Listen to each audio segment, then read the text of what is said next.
me whatever you want to call me, dum-dum. They'll punch you in your mouth. Well, apparently you get to call me whatever you want to call me. You're a stupid guy. Dude. Stop. You're stupid. Stop. Rand, please stop until she's done. Stop here trying to act like you're smart. You wouldn't last 15 minutes in my world, son. Enough! You wouldn't. Got it? Relax! Do that again. Stop for a moment. I want to address something. Breathe, dude. It's okay. The voice of reason this time? Tim, shut up! Let Bruce speak. He was doing a good job.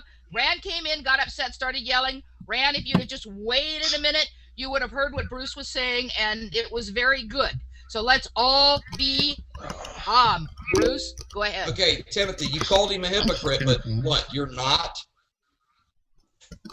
And you're saying that how? Well, you're calling him a hypocrite, which is very hypocritical. Are you going to tell us that you're not a hypocrite? Everyone is a hypocrite in their own way. Well, no, yeah, but to certain degrees. But he's on like so it doesn't matter to a certain degree. Blah blah blah. The thing is, the fact is that you're calling him a hypocrite and acting as if you're more superior than him. But you can be just as hypocritical as he is. And see, but I don't assert that see. I'm not saying I'm a. If you say you're a Christian and you believe in the tenets of Christianity, him, and then you're condemning him because you think he's being hypocritical, and you are just totally ignoring your own position. Hey, hold a second, dum-dum. You don't believe the Bible. You don't believe the Bible. So its description on what a Christian should be. Why do you even have an opinion? How do you know what a Christian should be? You don't believe a word of the Bible. So here's my opinion. Shut up, stupid. Okay, I have a question. Hang on, let Rand finish his statement before you interrupt. You don't believe the Bible, so you don't get an opinion on what a Christian should be. Okay, I might be the perfect Christian if the Bible's a lie. If the Bible's garbage and it's not true, how do you know that I'm not the perfect Christian? You don't know, because you're an atheist. You don't know anything. Tim. So shut up. That's it. Rand, why the anger? You were so peaceful last time. Okay. I was proud to call you I'll tell you why, Michael. Hang on, because Bob is my friend. Bob is my friend, and I come in here quietly relaxing, listening to the discussion, which I thought was nice. In fact, the same guy that steals from a Chinese buffet, stuffs his pockets with food at a buffet. I know who you are. You're the kind of guy that steals food off the buffet table, fat face. And as a matter of fact, he's up here talking nonsense about my friend Rob. Rob is my friend. You want to call people crazy? That's my friend. You don't talk about my friend's fat face. Ever. I actually did. You don't talk about my friends, bro. And I'm talking about you don't talk about my friends. It's wrong. Where I come from, you don't do that, bro. If I walked into a penitentiary and heard you talking about somebody, I'd take your teeth out of your mouth. You don't talk about people behind their back like that and call them names. Excuse me, Rand? What? Can I say something? Can I say something? Your blood pressure. Well, yeah, what? Your blood pressure. We care about your blood pressure. I got great blood pressure. Don't worry about my blood pressure. I can run a marathon. Okay, he's gone, Rand. I had to eject him because he would not stop. You can come back, though. No, he's an idiot guy. You don't sit up here and talk about Bob. That's my friend. You want to call him crazy because he experienced something you're incapable of experiencing. And because you're incapable of experiencing something, you think that people that do experience it have to be crazy. You don't get to make that judgment, bro. You don't get to make that judgment and call my friend a name. Let Bruce go. Rand, please, hang on. Okay, Rand, all right, okay. Hi, Brad. We pretty much got your opinion on the matter. Yes, he's being irrational because he is calling someone crazy, doesn't have proof that they actually are, doesn't have proof of what he personally experienced. So we covered that. We understand your anger for that because of your love for your Christian brother. That's fine, and I understand. The thing is, please, I'm asking people in this hangout not to entice or antagonize other people. We're trying to have a civil discussion and try to keep it calm, please. Okay, you're right. But, Rand, the catch-22 to that, the double-edged sword, the hole in the way that you're acting was on your own show when Mr. Robert Downing Jr. over there, as a black man, kind of ironic. I mean, kind of funny. And Mr. Person being called crazy basically attacked me.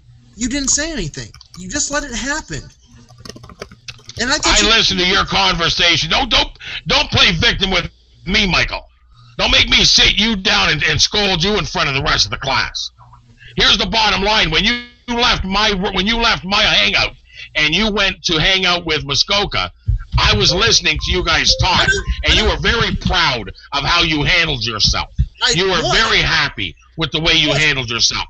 So don't start acting like you got manhandled now. You didn't get manhandled, bro. You stood up to Bruce very nicely. The two of you had a combatant moment. I allowed it to happen. Nobody got hurt. But this cheesecake thief, fat face, wants to sit up here and talk about my friend Bob and call him like he's a mental case, and he should be in a mental institution, and I'm not going to sit here and tolerate it. But if you're in my hangout and you guys have a combative moment where you guys are going toe-to-toe, I'm going to let you. But Ran, could I say something to that? Well, you're good anyway, so why ask? Because I want to make sure it's an okay mutual thing of that I'm saying something. You know I love you, Michael. You go ahead and say what you got to say. Okay, Rand, the thing is, I was trying to give you the floor to finish what you were saying, but they kept interrupting you. So that was the whole point of me trying to stop people from saying. My whole problem is that when I listen to a hangout, and I hear people make fun of my very good friend Bob. That's a good friend of mine here. He's somebody I've made a really good friendship with here on YouTube. And I love Bob. That's a good man, whether you believe it or not. And I don't care that you hate him because he's a Christian or you think he's crazy because he had a spiritual experience that you've never had. It doesn't make him crazy. It just means that he's experienced something that you guys should actually look at and ask yourself, instead of saying you're crazy for having it, you need to ask yourselves why you've never had it.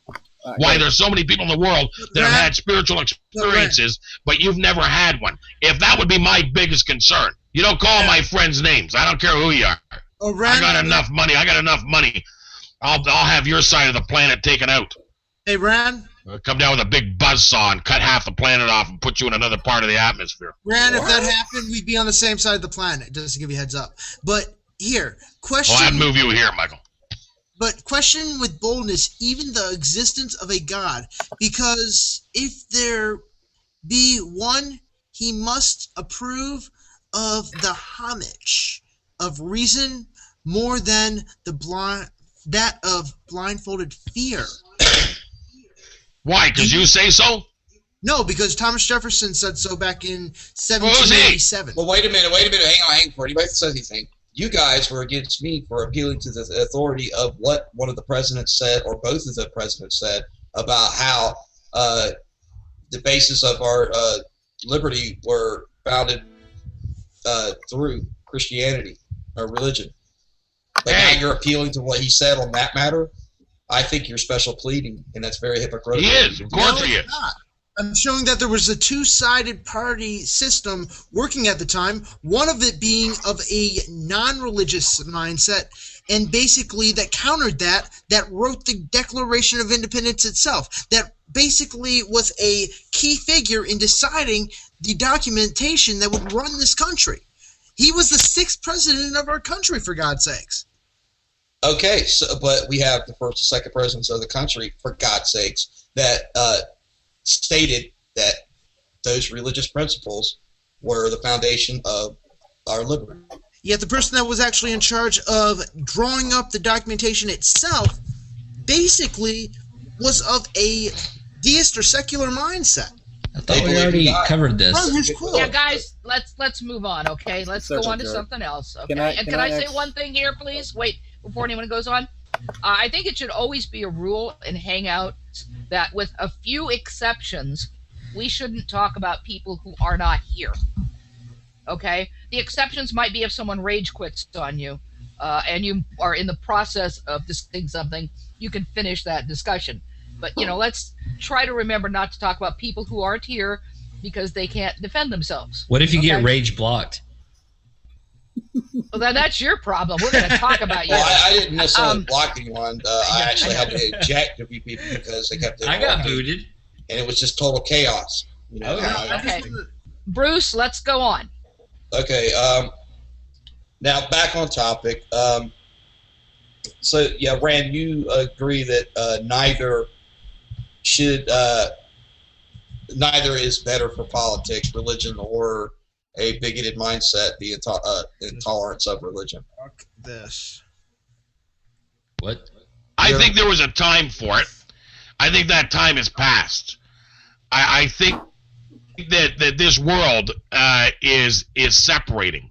I think that the goat and the sheep are being separated. The wheat and the chaff are being separated. I think that there is something happening beyond the understanding of most minds on a spiritual level. With that being said,